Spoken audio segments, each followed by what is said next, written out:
Recuerdo cuando nos fuimos a Chile, de México, después de estar unos años ahí en México, en Ciudad de México y en Acapulco, llegamos a Chile y nuestra primera Navidad fue un poco difícil porque estaba un poco estrecho económicamente después de llegar, tener poco tiempo de regreso en Chile. Y nuestra primera Navidad. Y en ese tiempo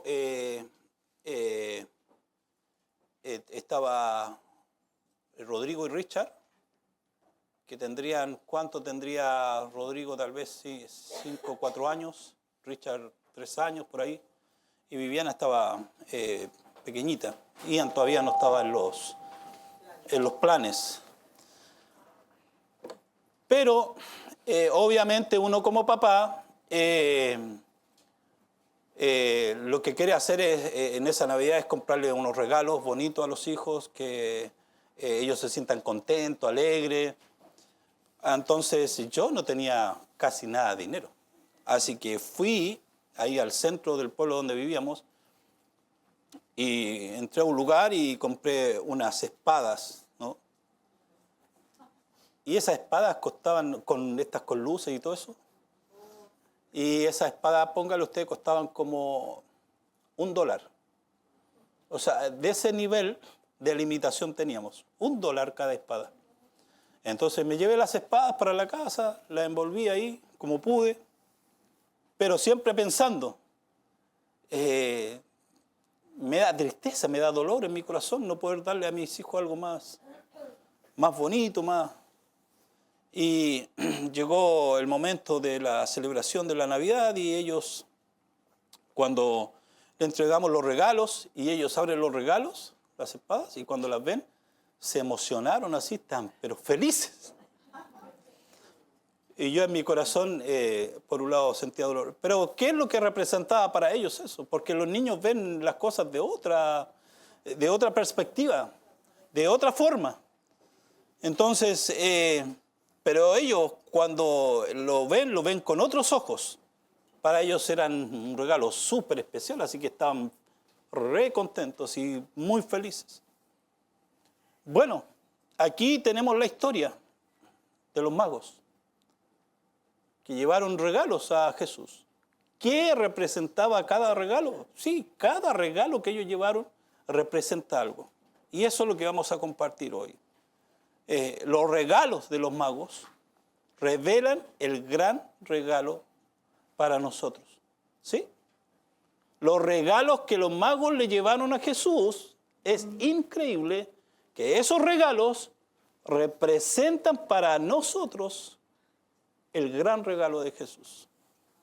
Vamos a orar. Señor, guíanos esta hora para que Dios, esto que está en tu palabra, que vamos a tratar, Padre, de exponer, Dios, lo que esto nos puede enseñar, para que esto, Señor, pueda ser de edificación, pueda abrirnos, Señor, nuestra perspectiva, nuestro entendimiento, Padre Celestial, para que, Señor, esto nos permita acercarnos más a ti, tener una relación más cercana contigo, y conocerte más, Señor, a ti y a nuestro Señor Jesús, porque en su nombre oramos. Amén. Amén. Bueno,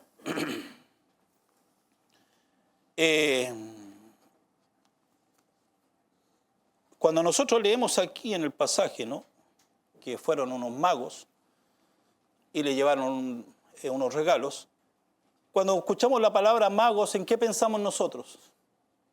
Pensamos en esas personas que hacen trucos, magia. Pero no eran esos tipos de personas. No. En el original, esa es la palabra que se usa, mago. Pero no era exactamente eso, sino que ellos eran como maestros. Eran maestros, ellos eran instructores de los reyes. Eran personas especiales que se ocupaban en dar cierto tipo de instrucción a los reyes. Ellos eran ciertos hombres que llegaban a tener cierta santidad y cierta sabiduría. Por eso ocupaban un lugar especial ahí. dentro del reino. También eran hombres estudiosos que estudiaban, por ejemplo, ellos eran hombres versados en filosofía, por ejemplo, conocían de la filosofía, conocían de medicina, conocían de las ciencias naturales y en este caso conocían de cómo funcionaban las estrellas, porque en ese tiempo, obviamente, y ese es el problema que a veces nosotros tenemos. Nosotros tratamos de entender o interpretar esas cosas desde nuestra perspectiva, desde nuestra realidad. No, en ese tiempo, como todos sabemos, muchas veces en esos tiempos la gente para poder navegar en el mar se guiaba por las estrellas. Entonces era su manera de, ¿cómo se llama?, de moverse en ese mundo. Entonces lo mismo aquí, tenemos estos magos que en realidad eran hombres sabios, con sabiduría, estudiosos, entendidos en diferentes asuntos. Más o menos, de este tipo de personas estamos hablando. Ahora, lo interesante que por esa época había como una sensación en el ambiente, digamos, de esa sociedad, de ese mundo, como que de Oriente, por ejemplo, dice Suetonio, un escritor de esa época, él escribía lo siguiente: se había extendido por todo el Oriente una vieja creencia establecida de que estaba programado para aquel tiempo que vinieran hombres de Judea a regir el mundo. Interesante, porque personas escribieron de que había una sensación como que de Judea iban a venir hombres a regir el mundo. Es uno de los registros históricos que tenemos acerca de esta idea de que algo iba a pasar en ese tiempo. También estaba Tácito, ¿no? Él decía esto, que había una firme convicción de que por este mismo tiempo, el Oriente habría de tener mucho poder. Estamos hablando del Oriente, donde se ubica Israel y todo eso. Y gobernantes que vinieran de Judea, donde nació Jesús, a adquirir un imperio universal. Entonces había esa sensación en el ambiente. Algo va a pasar. Alguien va a venir de esta tierra que va a venir a regir el mundo, que va a venir a gobernar el mundo. Y también los judíos en ese tiempo, también escrito por Josefo, un historiador judío, no es cristiano él, dice, hacía este tiempo, uno de su país se convertiría en el gobernador de todo el mundo habitado. Entonces había una idea por ahí de algo que iba a ocurrir. Ahora, probablemente estos magos algo sabían del asunto, algo sabían del tema, porque eran hombres que se dedicaban al estudio de todas estas cosas. Entonces, alguna información ellos tenían, pero también me llama la atención que probablemente, por alguna razón, porque estos magos venían de lo que hoy día diríamos es el sector de Irán, más o menos por ese sector, probablemente venían estos magos. Y de alguna manera ese sector, recuerden cuando Daniel y sus amigos fueron llevados por estos imperios, y de alguna manera por ahí a lo mejor llegó información a estas personas, porque Miqueas, que fue escrito cientos de años antes de que esto ocurriera, Miqueas 5:2 dice: pero tú, Belén Efrata, tan pequeña entre las familias de Judá, de ti ha de salir el que será Señor en Israel. Sus orígenes se remontan al inicio de los tiempos, a los días de la eternidad. Y ahí hay algo. Esto va a ocurrir, está profetizado por Miqueas. Entonces, probablemente con toda esta sensación que ya había en el mundo, digamos, secular, de que algo iba a pasar, alguien iba a venir a gobernar el mundo, y más encima todo esto de la profecía de Miqueas, Probablemente es una información que ellos manejaban y ellos llegaron allá. Pero también tengo que hacer un alcance en cuanto a esto. ¿Ya? En México, no sé si en Colombia también, en Chile no, se celebran los Reyes Magos, ¿no es cierto? Entonces está muy internalizado en la gente al punto que dan por sentado que así es. ¿No es cierto? Que porque eran 3 regalos, ¿cuántos magos eran? 3. Pero la Biblia nunca dice que eran 3. Jamás. O sea, decir que eran 3 magos, lo siento mucho, decepcionarlo y desolucionarlo esta mañana, pero no eran 3 magos. La Biblia no dice cuántos eran. Así que empezar a sacar deducciones es como entrar a imaginar cosas. Tampoco se llamaban Gaspar, Baltasar y Melchor, tampoco.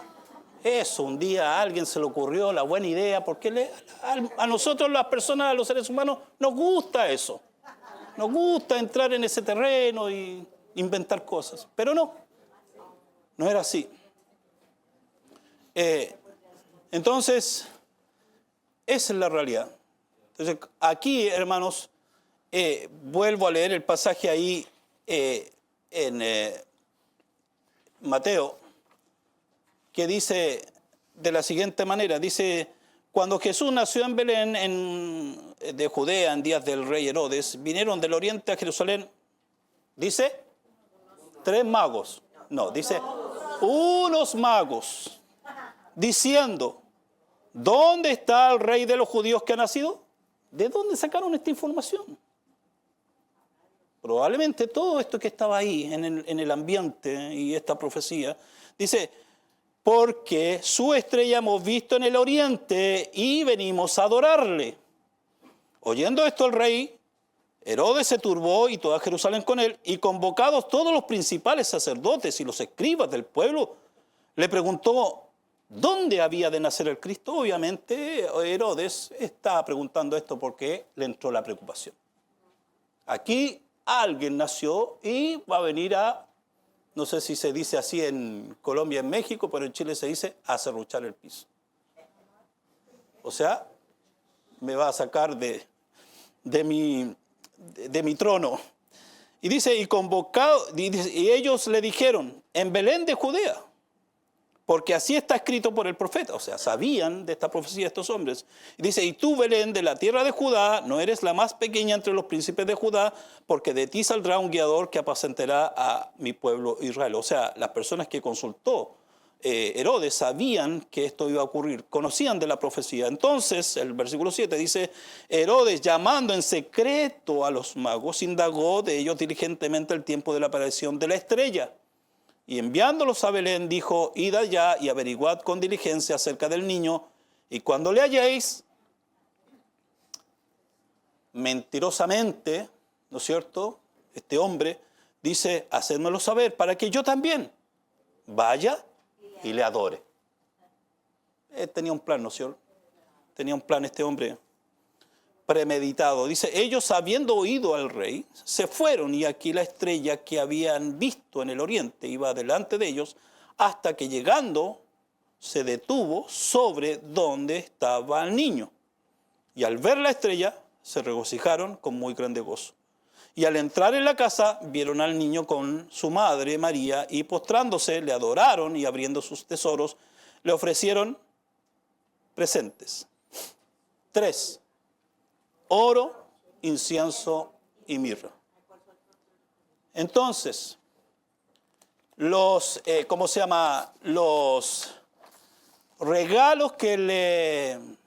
los regalos de los magos revelan el gran regalo para nosotros. El primer regalo, el oro. Barclay dice lo siguiente, citando a Séneca, dice, el oro es el regalo para un rey. Dice, Séneca nos dice que en Partia había la costumbre de que nadie se pudiera acercar al rey sin un regalo. Y el oro el rey de los metales era el regalo apropiado para un rey. En este caso, de Jesús. O sea, el rey de los metales, el oro, era el regalo apropiado para un rey. Es por eso que ellos llevaron oro, porque dice el texto, ellos le reconocían como un rey que había de nacer en Judea. Entonces, por eso ellos vinieron y le presentaron el oro. ¿Por qué? Porque ellos estaban reconociendo que Jesús era el rey. Tal como dice Apocalipsis 17:14. Jesús es el rey de reyes. No simplemente es el rey. No simplemente es un rey. Él es el rey de reyes. Dice Apocalipsis 17:14. Pelearán contra el Cordero y el Cordero los vencerá. Porque Él es, dice, el Cordero. ¿Quién es el Cordero? Jesucristo. El Cordero sacrificado en la cruz del Calvario. Él es el Cordero. Jesucristo es el Cordero. Y dice, porque Él es Señor de señores y Rey de reyes. Y los que están con Él serán llamados elegidos y fieles. Entonces el Señor Jesucristo recibió el oro porque Él es el Rey. No solamente el Rey, porque Él es el Rey de reyes. Y Filipenses 2:10 dice, para que en el nombre de Jesús se doble toda rodilla de los que están en los cielos y en la tierra y debajo de la tierra. ¿Por qué? ¿Por qué todos los que están en los cielos, en la tierra y debajo de la tierra deben doblar sus rodillas ante Jesús? Porque Él es el Rey de reyes.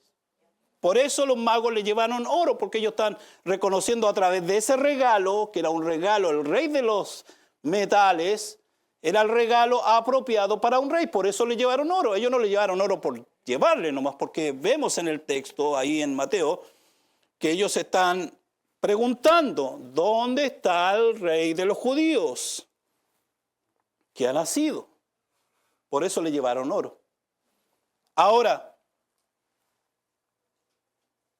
y esto es lo interesante, hermanos.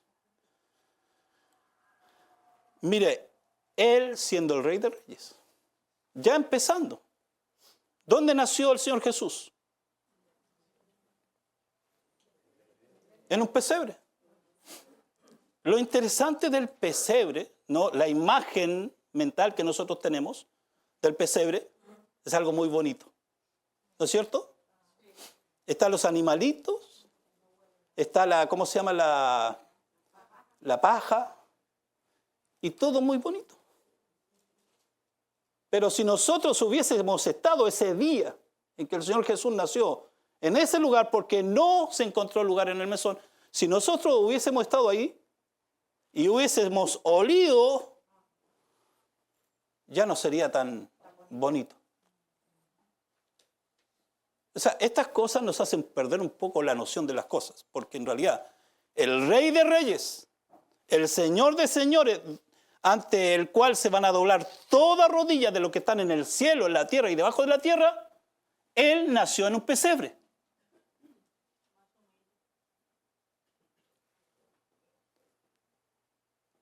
¿Y eso de qué nos habla? Eso nos habla que este Rey de Reyes se despojó de su gloria divina.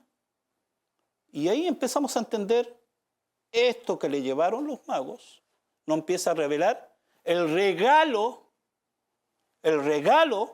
que en realidad es para nosotros el Señor Jesucristo. Él se despojó de su gloria divina. ¿Por qué? Por amor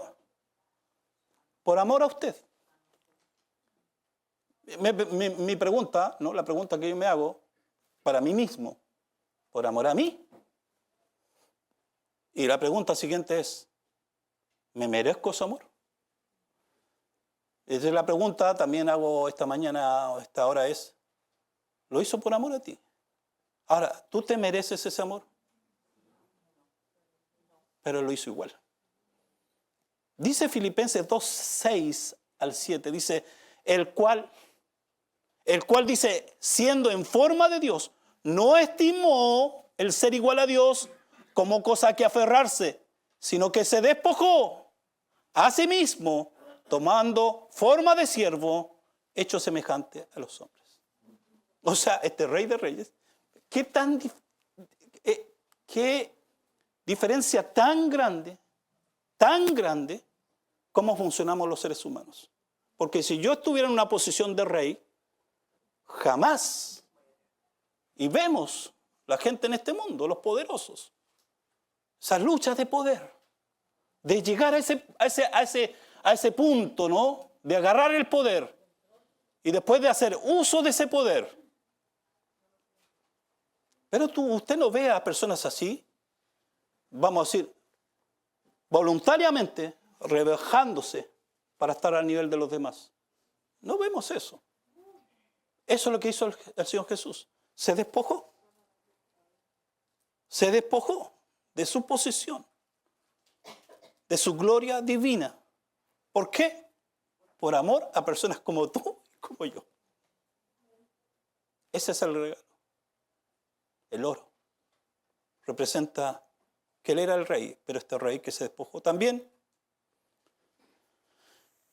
siendo él verdaderamente rey, verdaderamente el gran rey, el Rey de Reyes, él fue humillado. Y eso también, hermanos, perdemos la noción de las cosas.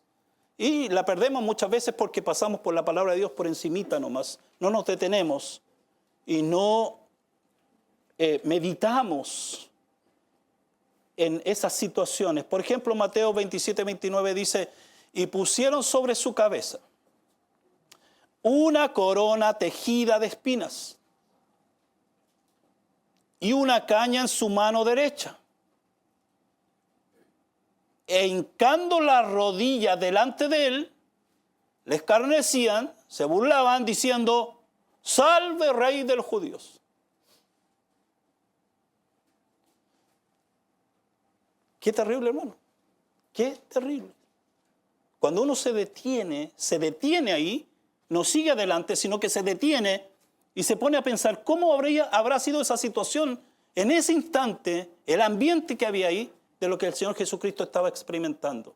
O sea, siendo el Hijo de Dios, siendo Dios mismo que se había despojado de su gloria divina, que vino a este mundo, se hizo igual que nosotros, y no solamente se hizo igual que nosotros los hombres, sino que se hizo siervo, tiene que pasar por esto. Vienen estos hombres, arman una corona de espinas, o sea, cuando ya están armando la corona de espinas, ellos ya están disfrutando esta humillación al Rey de Reyes. Le ponen la corona de espinas, le ponen una caña como un báculo ahí en su mano y se burlan. ¿Cómo hubiese sido para nosotros pasar por una experiencia de ese tipo?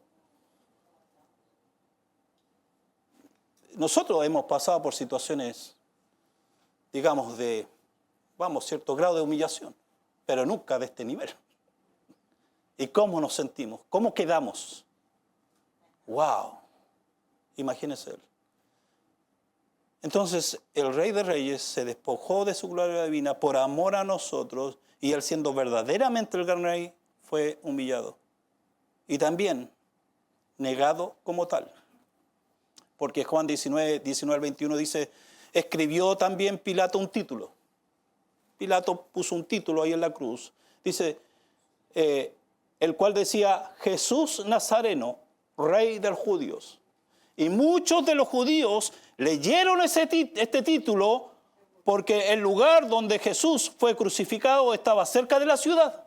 Así que pudieron ir ahí, donde fue crucificado Jesús, y el título estaba escrito en hebreo, estaba escrito en griego y estaba escrito en latín. Todos podían leer el título. Y dijeron a Pilato, los principales sacerdotes de los judíos, estos hombres tan religiosos, le dijeron a Pilato, no escribas, Rey de los judíos, sino que él dijo, soy Rey de los judíos. El Rey de Reyes, el Señor de señores, que se despojó voluntariamente, es negado como tal. no escribas, rey de los judíos, sino que escribe, él dijo. Es una idea de él. Él no es eso. Es un cuento de este hombre. En el momento de la cruz, cuando Jesús está allí, qué terrible. Entonces, yo pregunto, ¿qué rey se rebaja? ¿Qué rey se rebaja? Si aún nosotros, hermanos queridos, y visitas, y los que escucharán por ahí por el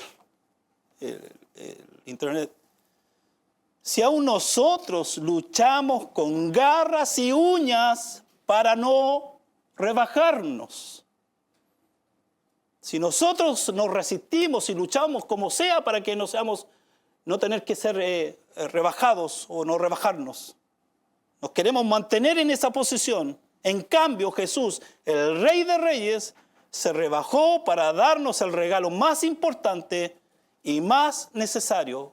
¿Cuál? La vida eterna. Pablo dice en Gálatas 2:20, dice, con Cristo, dice Pablo, con Cristo estoy juntamente crucificado y ya no vivo yo, mas vive Cristo en mí, y lo que ahora vivo en la carne, lo vivo en la fe del Hijo de Dios. Y aquí dice Pablo esto, el cual me amó. A mí, Pablo, yo que perseguí a los cristianos. A mí, el cual me amó, y dice, y se entregó a sí mismo por mí. Entonces, ¿qué es lo que nos revela el primer regalo, el oro? Que Él es el Rey de Reyes. Pero ese Rey que estuvo dispuesto a hacer esto, por amor a ti, por amor a mí. Por amor a quien realmente eres tú y quien realmente soy yo. Increíble. Pero eso es lo que la palabra de Dios nos enseña. El incienso revela que Él es nuestro mediador. Mire lo que dice Éxodo 30, 7 al 8. Porque el incienso lo que representa es la intercesión ante Dios. Eso es lo que representa el incienso. Éxodo 30, 7 al 8 dice, y Aarón quemará incienso aromático sobre él. Cada mañana cuando aliste las lámparas lo quemará. Y cuando Aarón encienda las lámparas al anochecer, quemará incienso. Rito perpetuo delante de Jehová por vuestras generaciones. El altar del incienso, había una cortina, este era el lugar santo, vamos a poner el ejemplo, y detrás de esta cortina estaba el lugar santísimo, donde solamente el sumo sacerdote podía entrar una vez al año. Pero aquí, a donde está ese banco, podríamos poner como ejemplo, estaba el altar del incienso. Y ahí solamente,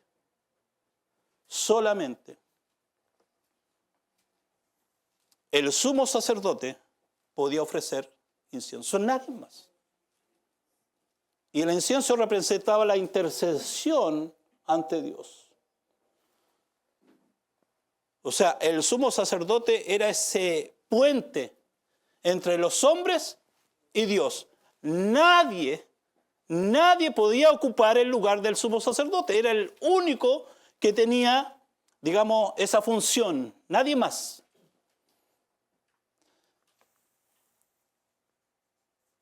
Así lo dice 2 de Crónicas 26, 18. Mire lo que dice aquí. Aquí tenemos un hecho que ocurrió y que nos enseña esto. Dice 2 de Crónicas 26, 18. Y se pusieron contra el rey Usías y le dijeron, al rey le dijeron, no te corresponde a ti, oh Usías, no te corresponde el quemar incienso a Jehová, sino a los sacerdotes, hijos de Aarón, los que iban a heredar el sumo sacerdocio, que son consagrados para quemarlo. Sal del santuario porque has prevaricado y no te será para gloria delante de Dios, de Jehová Dios. No se podía, ni el rey. Él era el rey, pero él no podía. La única persona era el sumo sacerdote.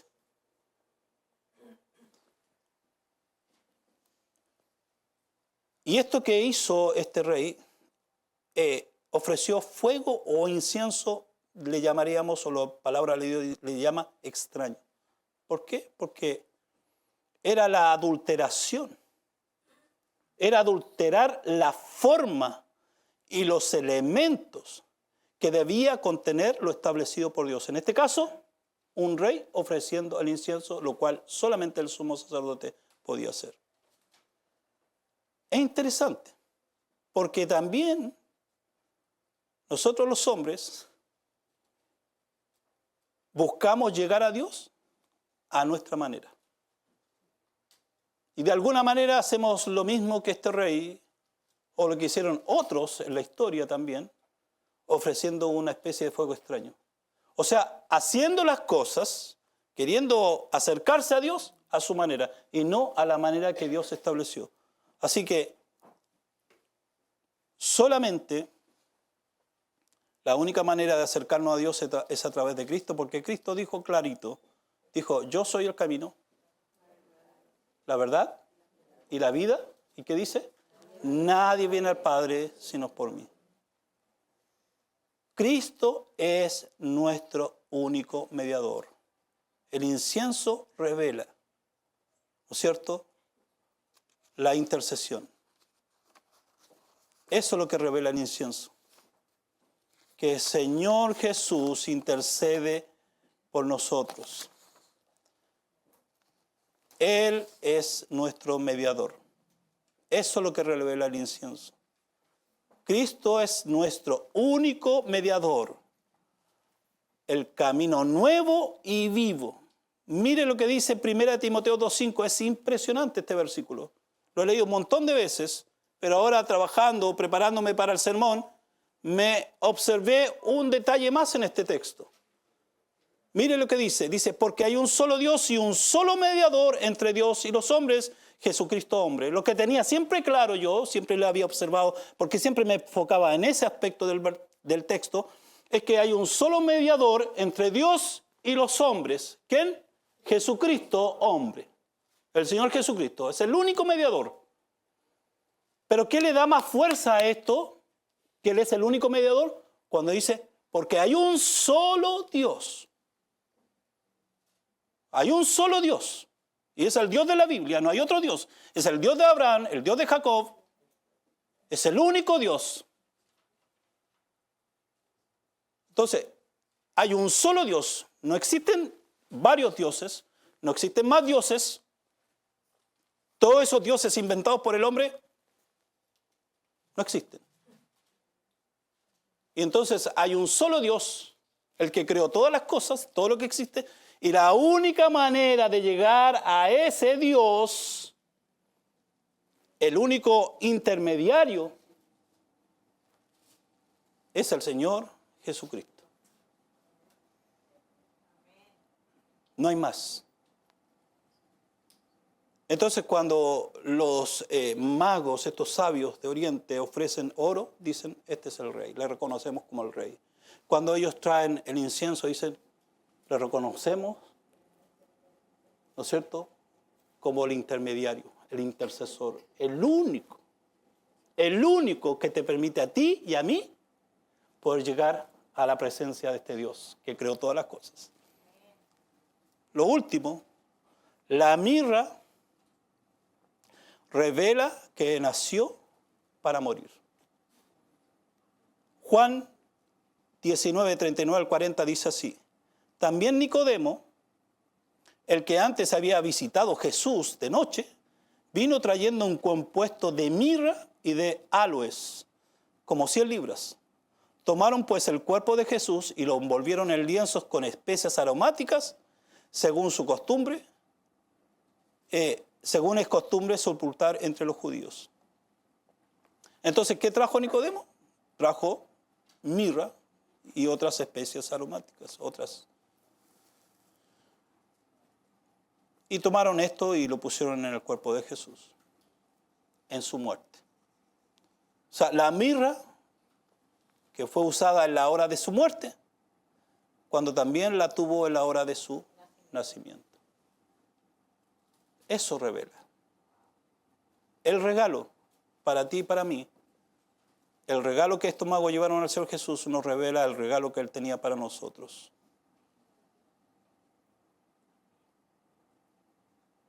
Y una cosa importante, y el Señor Jesús lo dijo, su muerte era necesario por nosotros. Porque dice Lucas 24, 46, 47, y les dijo, así está escrito, hablando del Antiguo Testamento, y así fue necesario, dice el Señor Jesús, que el Cristo padeciese y resucitase de los muertos al tercer día, y que se predicase en su nombre el arrepentimiento y el perdón de pecados a todas las naciones, comenzando desde Jerusalén.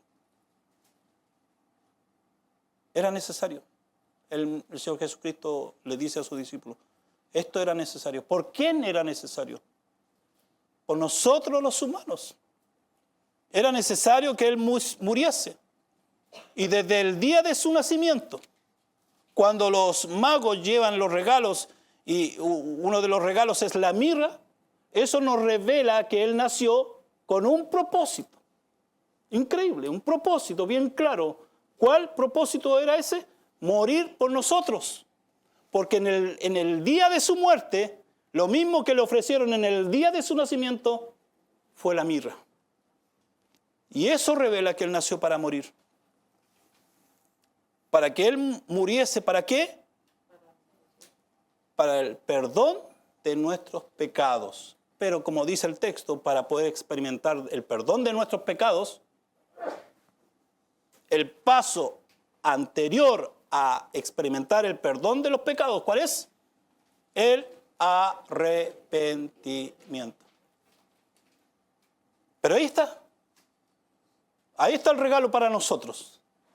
¿Cómo Dios podría perdonarme a mí todo lo que yo he hecho? Pero si usted supiera todo lo que yo he hecho, bueno, solo necesitas arrepentimiento. Pero Dios está dispuesto a perdonar todos y cada uno de tus pecados, porque ese fue el propósito por el cual Jesús vino a este mundo. Y también Él vino para morir. Mire lo que dice Mateo 20, 28. Dice estas palabras al Señor Jesucristo, dice, como el Hijo del Hombre no vino para ser servido, sino para servir. Y mire estas tremendas palabras. Y para dar su vida en rescate por muchos. ¿Por qué? ¿Por qué rescate? Y eso es lo que ya lo he dicho antes. La sensación de la gente allá afuera, la gente de este mundo que no tiene una relación con Dios. Y muchos tienen la idea de que todos somos hijos de Dios. No, no todos somos hijos de Dios. Todos somos criaturas de Dios, creados a imagen y semejanza de Dios, que el pecado ha dañado esa imagen y semejanza de Dios, obviamente. Pero, por esa razón, porque todo hombre que no tiene una relación con Dios a través de Cristo, está en un estado de condenación. Esa es la realidad. Esa es la verdadera realidad. No es que está en un estado neutro. No, la persona va caminando derecho a una condenación eterna. Esa es la realidad de la gente que está allá afuera. O sea, si usted no tiene a Cristo en su vida, si usted no ha reconocido a Cristo como su Señor y su Salvador en su vida, usted va camino, paso a paso, cada día usted va camino a una condenación eterna. Esa es la realidad. Pero como digo, a veces estas cosas las pasamos por arriba y no tomamos conciencia de lo que esto significa. Recuerdo cuando estaba en un gimnasio ahí en Texas, una familia chilena nos invitaron a mí y a otros amigos chilenos a ir a ese gym y tenían el sauna, ¿no es cierto? Y yo nunca en mi vida había entrado a un sauna, nunca en mi vida. Entonces, vamos a vivir la experiencia. Siempre yo lo veía en las películas, ¿no es cierto? Cuando estaban en el sauna con vapor y decía, se ve entretenido. Y yo ese día, cuando llegamos al gym, empiezo a descubrir todas esas cosas que son nuevas para mí. Y entro a ese sauna de vapor. Entro al sauna de vapor y estoy ahí.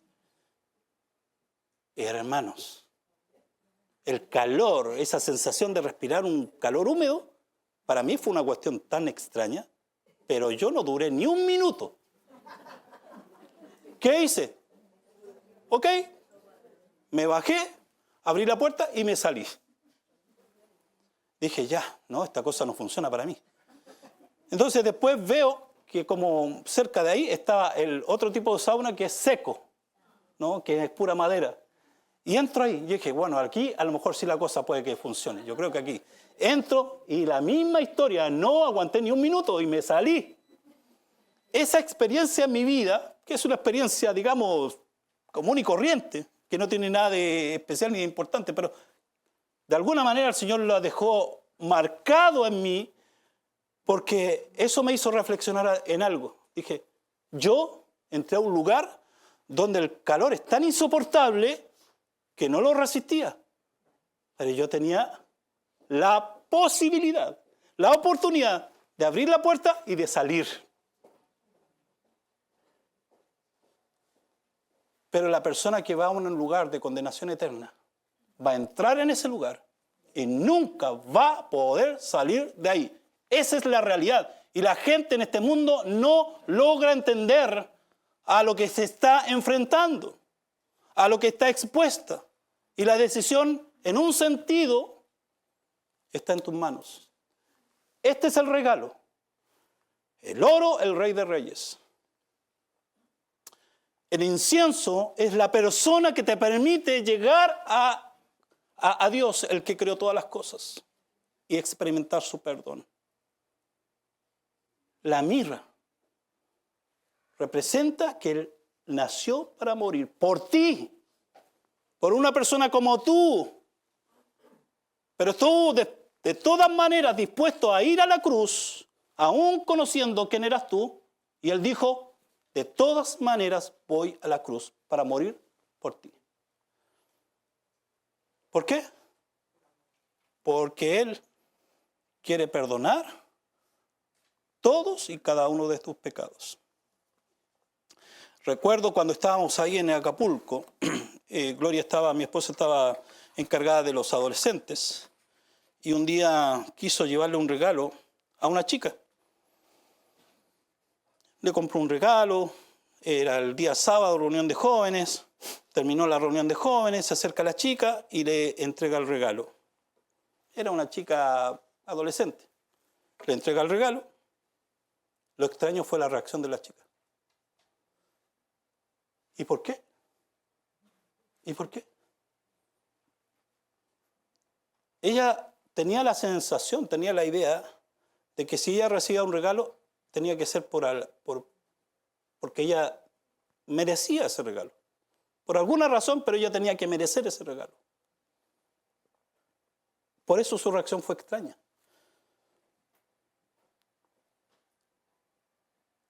Debía haber alguna razón para que ella mereciera ese regalo. Esa es la reacción que ella tuvo. Así también, el Señor Jesús nos ofrece a nosotros el regalo más precioso. ¿Porque lo merecemos?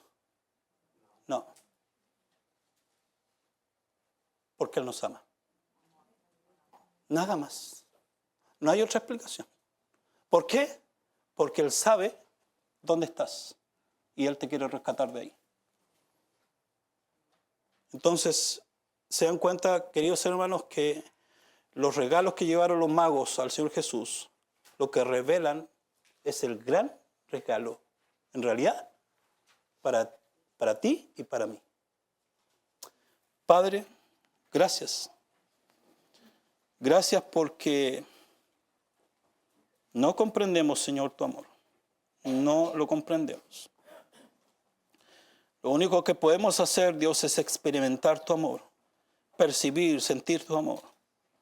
Señor, como tú nos amaste a tal punto que te tuviste dispuesto a enviar a tu Hijo, al Señor Jesús, que estuvo dispuesto a, Señor, ser humillado, siendo el Rey de Reyes, que estuvo dispuesto a venir a este mundo, Señor, para ser ese mediador, ese camino que nos lleva a ti y que restaura esa relación contigo. Señor, ese Jesús que estuvo dispuesto a venir a este mundo para morir por nosotros, personas como nosotros. Señor, ¿cómo no te vamos a amar a ti? ¿Cómo, Señor, no vamos a querer entregar nuestras vidas en tus manos si has hecho tanto, tanto por nosotros? Señor, bendice la vida de mis hermanos para que esto fortalezca su vida cristiana, su relación contigo. Pero también aquellos que todavía no te conocen, Señor, que esto pueda, Señor, impactar el corazón, trabajar en ese corazón para que el Espíritu Santo los lleve a esa decisión más importante, recibir el regalo más precioso del Señor Jesús, la vida eterna. Te lo pedimos, te lo rogamos, todo en el nombre de nuestro Señor Jesús. Amén. Amén.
Dice la palabra de Dios: y aquel que es poderoso para guardaros sin caída y presentaros sin mancha delante de su gloria con gran alegría, al único y sabio Dios, nuestro Salvador, sea gloria y majestad, imperio y potencia, ahora y por todos los siglos.